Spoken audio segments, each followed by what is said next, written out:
नमस्कार, मैं डॉक्टर प्रीति निगम, गायनेकोलॉजिस्ट कानपुर से अपने channel doctor Nigam's health care के माध्यम से एक बार फिर आप सबके सामने।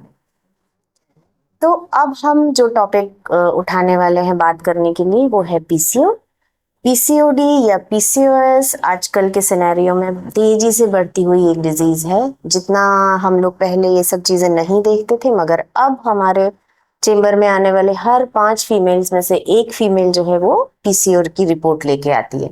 तो क्या होता है ये पीसीओ, क्यों होता है, क्या है लक्षण, क्या है ट्रीटमेंट, क्या फर्क पड़ता है पीसीओ का पेशेंट्स की लाइफ पे। अब हम बात करेंगे इन्हीं सब चीजों के बारे में।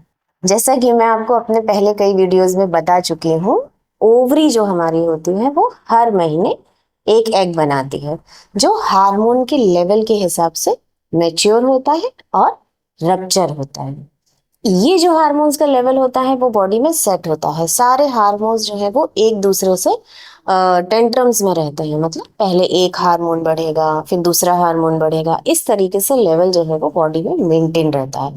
एक हार्मोन होता है एफएसएच, उसका लेवल पहले बढ़ना शुरू होता है और वो क्या करता है, वो आपके एग को धीरे धीरे धीरे ग्रोथ कराता है और मैच्योर कराता है। जब एग मैच्योर हो जाता है उसके बाद दूसरे हार्मोन का नंबर आता है एलएच का। फिर एलएच हार्मोन जो है वो पीक करता है और उसकी पीक के साथ ही ये एग जो है वो रप्चर हो जाता है और रप्चर होने के बाद फेलोपियन ट्यूब उसको कैच कर लेते हैं। लेकिन अगर आपकी बॉडी में एलएच और एफएसएच का जो लेवल है वो एक दूसरे के साथ प्रॉपर रिलेशन में नहीं है, माने पहले जो है एफएसएच के साथ साथ एलएच का भी लेवल बढ़ रहा है और एलएच का लेवल एफएसएच से ज्यादा बढ़ रहा है, तब क्या होता है, कई सारे एग्स जो हैं वो एक साथ बढ़ना शुरू हो जाते हैं।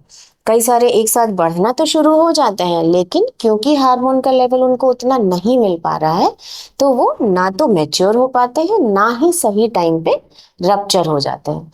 इससे क्या होता है कि वो छोटे छोटे छोटे एग्स जो हैं वो ओवरीज में ही रह जाते हैं और उसके मार्जिन के चारों तरफ एक मोती की माला की तरह इकट्ठे हो जाते हैं और हाथ में आती है हमारे एक अल्ट्रासाउंड की रिपोर्ट जिसमें लिखा होता है कि आपको पीसीओडी। तो अक्सर हम ये देखते हैं कि इस तरीके की अल्ट्रासाउंड रिपोर्ट लेके पेशेंट हमारे पास आता है और बोलता है कि मैम हमने अल्ट्रासाउंड कराया है और इसमें हमारी अंडेदानी में छोटी छोटी गांठें हो गई हैं, ये बताया गया है कि आपके ओवरी में सिस्ट है। तो बेसिकली जो है वो सिस्ट नहीं होते हैं, वो होते हैं एग्स जो कि मैच्योर नहीं हो पाए हैं और जो इमेच्योर एग्स हैं वो ओवरी के मार्जिन पे इकट्ठे हो जाते हैं। तो ये एक टिपिकल पिक्चर होती है पीसीओ की। अब और क्या चेंजेस होते हैं बॉडी में जो हमें दिखते हैं पीसीओ में और जो समस्या पैदा करते हैं। देखिए पीसीओ में क्या होता है कि एलएच हार्मोन का लेवल बढ़ता है। जब एलएच हार्मोन का लेवल ज्यादा होता है तो मेल हार्मोन की डोमिनेंस हो जाती है बॉडी में। मेल हार्मोन्स जो है फीमेल की बॉडी में रहते हैं मगर कम मात्रा में रहते हैं। जब एलएच हार्मोन का लेवल बढ़ता है तो मेल हार्मोन जो है वो ज्यादा मात्रा में बनने लगते हैं। अब अगर मेल हार्मोन ज्यादा मात्रा में रहेंगे तो कुछ सिम्टम्स जो है वो बॉडी में ऐसे पैदा होते हैं जिससे हम लोगों को अंदाजा लगता है कि इस पेशेंट की बॉडी में मेल हार्मोन का डोमिनेंस है। जैसे कि हेयर ग्रोथ ज्यादा होने लगती है, फेशियल हेयर्स जो है वो ज्यादा बढ़ने लगते हैं फेस पे, अपर आर्म पे, अपर चेस्ट पे, एब्डोमेन पे, इन सभी जगहों पे जो हेयर ग्रोथ है वो बढ़ने लगती है। पेशेंट के चेहरे पे जो है वो मुहासे होते हैं, ऑयली स्किन हो जाती है। क्या होता है कि फेस पे और बॉडी पे तो हेयर ग्रोथ बढ़ने लगती है, लेकिन जो स्कैल्प के हेयर होते हैं वहां से जो है हेयर लॉस होने लगता है। और ये जो हेयर लॉस होता है वो मेल पैटर्न हेयर लॉस होता है, लेकिन माने जैसे कि मेल जो होते हैं उनके यहाँ पे इस वाले हिस्से में ज्यादा हेयर लॉस होता है, तो उसी तरीके से जो है वो फीमेल में जो है मेल पैटर्न बाल्टिस यहाँ पे देखने को मिलती है। तो उससे हम अंदाजा लगाते हैं कि ये वाला जो पेशेंट है इसमें मेल हार्मोन की एक्सेस है। अब तीसरी इंपॉर्टेंट बात, या यूं कहूं कि सबसे इंपॉर्टेंट बात जो पीसीओ पेशेंट्स में देखने को मिलती है वो होती है इंसुलिन रेजिस्टेंस। और ये सारा किया धरा जो है वो इंसुलिन रेजिस्टेंस का ही होता है। क्या होता है इंसुलिन रेजिस्टेंस? जब भी हम कोई भी फूड इनटेक करते हैं, हम कोई भी खाना खाते हैं कुछ भी, तो वो जो है हमारी बॉडी में ग्लूकोज में कन्वर्ट हो जाता है। अब जो हमारी बॉडी की सेल्स होती हैं उनको काम करने के लिए ग्लूकोज की जरूरत होती है। तो इंसुलिन जो है एक हार्मोन होता है जो कि पैंक्रियास से सिक्रेट होता है। इंसुलिन का काम होता है कि जो हमने खाना खाया उससे जो ग्लूकोज बना वो उस ग्लूकोज को ब्लड से लेके अपने साथ लेके जाता है और सेल तक लेके जाता है। उस सेल के ऊपर जो होता है वो इंसुलिन के रिसेप्टर होते हैं जो इंसुलिन के लिए दरवाजा खोल देते हैं और इंसुलिन जो है उस ग्लूकोज को उस सेल के अंदर डाल देता है। ये होता है इंसुलिन का काम। अब पीसीओ में क्या होता है कि इंसुलिन जो है आपकी बॉडी में रहता है, इंसुलिन जो है वो ग्लूकोज को सेल तक लेके जाता है, मगर जो सेल पे रिसेप्टर है वो इंसुलिन के लिए रेजिस्टेंस हो जाते हैं, वो इंसुलिन को ग्लूकोज जो है सेल के अंदर डालने नहीं देते हैं।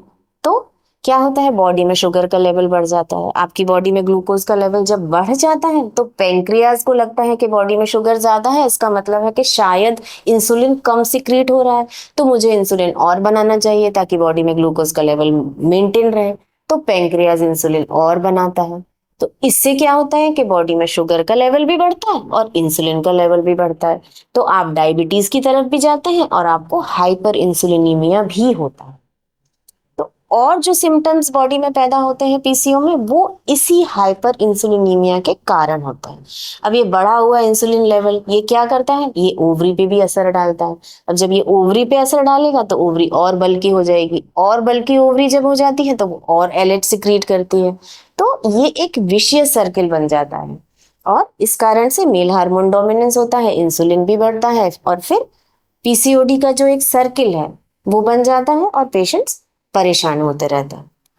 ये बढ़ा हुआ इंसुलिन क्या करता है, और एक चीज ये क्या करता है कि आपके लिवर पे भी असर डालता है। अब लिवर से क्या होता है कि एक प्रोटीन सिक्रीट होता है, वो लिवर एक प्रोटीन बनाता है जिसको हम कहते हैं सेक्स हार्मोन बाइंडिंग ग्लोबुलिन। ये जो प्रोटीन है इसका काम होता है कि बॉडी में जो फ्री हार्मोन जो टेस्टोस्टेरॉन घूम रहा है उसको ये बाइंड कर लेता है। अब बॉडी में जो है दो तरीके के हार्मोन्स रहते हैं, एक रहता है बाइंड हार्मोन और एक रहता है फ्री हार्मोन। तो जो बाइंड हार्मोन रहते हैं वो जो है डोरमेंट पड़े रहते हैं, वो बॉडी में कोई काम नहीं करते हैं। काम जो बॉडी में करता है वो फ्री हार्मोन करता है। अब अगर बाइंडिंग प्रोटीन का लेवल कम हो जाएगा तो बॉडी में फ्री हार्मोन का जो लेवल है वो बढ़ जाएगा। आपका जो है सेक्स हार्मोन बाइंडिंग ग्लोबुलिन कम बन रहा है, इंसुलिन उसे बनने नहीं दे रहा है। तो जब प्रोटीन बाइंड ही नहीं होगा हार्मोन से तो सेक्स हार्मोन का लेवल बढ़ना, फ्री हार्मोन का लेवल बढ़ जाता है।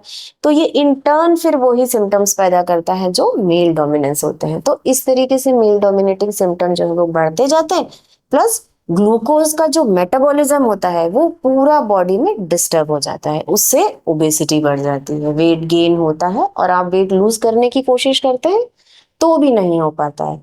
तो ये सब चीजें जो है वो पीसीओ पेशेंट में हमको देखने को मिलती हैं, जिसके पीछे मेन इंपॉर्टेंट कारण होता है इंसुलिन रेजिस्टेंस। तो अब तक आपको ये तो समझ में आया कि पीसीओ में क्या होता है, मतलब क्या हो रहा है आपकी बॉडी में जिससे आपको पीसीओ के लक्षण पैदा हो रहे हैं। अब ये क्यों हो रहा है, देखिए पुराने जमाने में हमारी दादी नानी के जमाने में तो हमने कभी इतना सुना नहीं कि पीसीओ हो गया और ओबेसिटी हो गई और फेशियल, ये तो बहुत ही रेयर चीजें हुआ करती थी जो हम देखते थे। मगर आज की जनरेशन में जो है ये बहुत ही कॉमन हो गया है। पहले हम देखते थे कि 30 से 35 साल या उसके ऊपर की पेशेंट्स में हमें पीसीओ देखने को मिल रहा है, मगर अब तो हमें 18 से 20 साल के पेशेंट्स में भी ये देखने को मिलता है। तो ऐसा क्या हो गया है, देखिए एक रीजन तो होता है इसका जेनेटिक प्रिडिस्पोजिशन, थोड़ा जेनेटिक प्रिडिस्पोजिशन इसमें रहता है, यानी कि अगर आपकी मदर को है, आपकी मौसी को है, आपकी नानी को रहा है तो आप बाय बर्थ आप जेनेटिकली प्रिडिस्पोज होते हो कि आप आगे जाके पीसीओ पेशेंट बन सकते हो। लेकिन जो सबसे इम्पोर्टेंट चीज इसमें जो है जो रोल प्ले करता है वो है सिडेंट्री लाइफस्टाइल। आजकल के यूथ का वेट गेन है, ओबेसिटी है, सिडेंट्री लाइफस्टाइल है, खान पीन की जो है वो बहुत ही ज़्यादा इरेटिक हैबिट्स हैं, एक्सरसाइज बिल्कुल भी नहीं है मेरे ख्याल से, तो थोड़ी मोड़ी अगर होगी तो होगी, अदरवाइज तो बहुत ही लोग एक्सरसाइज नहीं करते हैं। तो ये सब चीज़ें जो है वो एड अप करती हैं आपको, अगर थोड़ा सा भी जेनेटिक प्रिडिस्पोजिशन है तो ये सब चीज़ें मिल के उसको एड अप करती हैं और आप फुल फ्लेजेड पीसीओ में कन्वर्ट हो जाते हो। क्योंकि पीसीओ में आपका ग्लूकोज मेटाबॉलिज्म डिस्टर्ब हो जाता है, हाइपर इंसुलिनीमिया होता है, तो इसको हम मानते हैं एक लाइफस्टाइल डिजीज जो ओबीज पेशेंट्स में ज्यादा देखने को मिलता है। अगर आप जो है अपने लाइफस्टाइल में चेंज करते हैं तो आप काफी हद तक पीसीओ को जो है कम कर सकते हैं। तो ये तो हुई इस वीडियो में बात कि पीसीओ में एक्चुअली आपकी बॉडी में पीसीओ में चल क्या रहा होता है और ये क्यों होता है। तो अब इसके बाद जो वीडियोस मैं बनाऊंगी उसमें मैं आपको बताऊंगी कि क्या लक्षण है इसके, हम कैसे डायग्नोज करते हैं कि पेशेंट को पीसीओ है, और क्या है ट्रीटमेंट ऑप्शंस इसको करने के, क्या ये जड़ से खत्म हो सकता है। Thank you so much.